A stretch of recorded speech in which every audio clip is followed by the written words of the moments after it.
That if you look in terms of monetary policy, China has started to ease somehow its policy.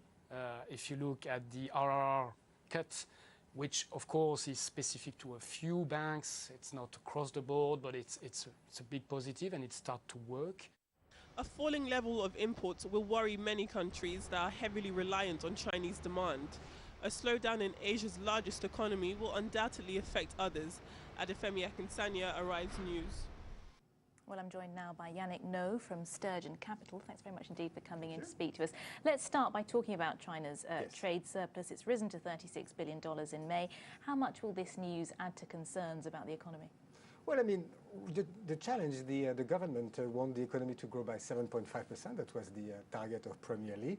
Obviously, at the same time, they want to rebalance the economy less into investing and real estate, in more into services, less pollution. So all in all, it's very complicated things to do. I think that both the government and the central bank slowly are tackling the problem, even though it will be challenging. Which countries and sectors are going to be the biggest losers then from this drop in imports?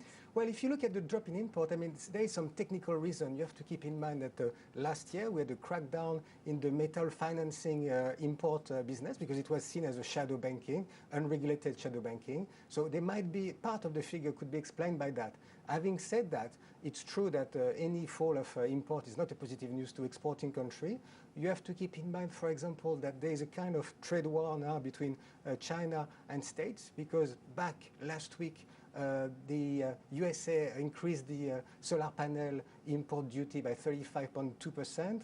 I think yesterday China announced some ban in terms of import of corn, so that could be that will not help the overall trade balance. Let's talk about housing now. The predicted 5% drop in house prices, stark contrast to 2013, which saw an 11.5% rise in house prices. Why that dramatic change? Well, I think there's a lot of oversupply.